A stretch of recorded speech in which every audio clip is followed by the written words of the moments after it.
Stay busy. Work your plan.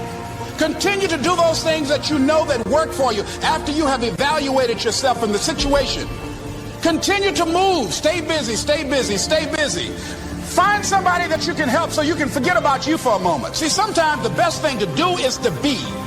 Sometimes you have to just back up and go within yourself. A bow and arrow, you can't take a bow and just push it out an arrow. You just can't push the arrow out. You have to pull it back and then release it. Sometimes you have to back up and go within and pray and meditate and recharge your batteries. Go away, clear your head, and then come back and look at it from a different vantage point. Don't operate while you are under the spell or the effect of what's going on. Next thing is that you've got to activate the thinker in you.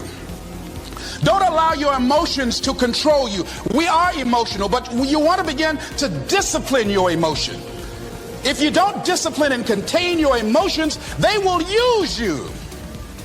Your mind goes on automatic, just like a guard. You know, I loved reading the book called As a Man Thinketh by James Allen. He uses the analogy of the mind being like a garden. You know, weeds don't have to have any encouragement to grow. You don't have to water them. They don't have to get sunshine. They don't have to have fertile ground. They will grow through the cracks of a sidewalk. Am I right? But if you want to grow orchids or roses or any kind of exotic flowers, there are special processes and procedures you must go through. Well, by the same token, you don't have to force yourself or motivate yourself to think negatively, to be depressed, to hate somebody, to want revenge, to want to get back at somebody, to beat yourself up over the head, to feel loaded with guilt. You don't have to make any effort to do that. Your mind is on automatic. It will do that by itself. But if you want to begin to move into your own personal greatness, if you want to begin to really enjoy a happy, successful, healthy life, you've got to be willing to go against the tide. You've got to be willing to harness your will and say, in spite of this, I'm in control here. I'm not going to let this get me down. I'm not going to let this destroy me. I'm coming back, and I'll be stronger and better because of it. You have got to make a declaration that this is what you stand for.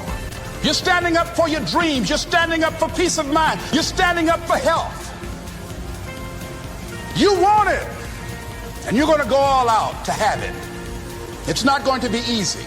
When you want to change, it's not easy. If it were in fact easy, everybody would do it. But if you're serious, you'll go all out.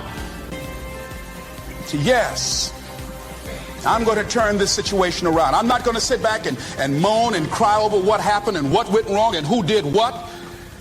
I'm going to do something about this situation.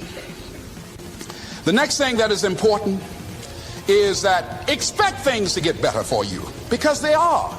See, life is cyclic.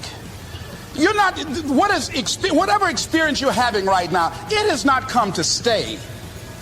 It has come to pass.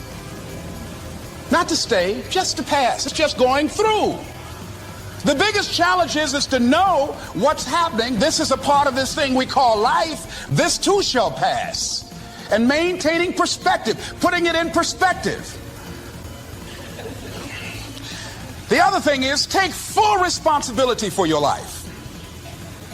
Accept where you are and the responsibility that you're going to take yourself where you want to go. Someone said we have two primary choices in life.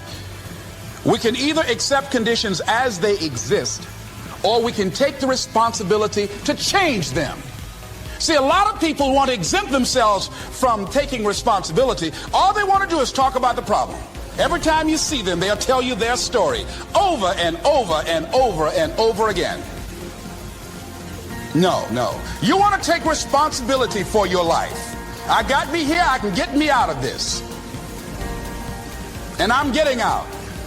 I'm not going to be a volunteer victim.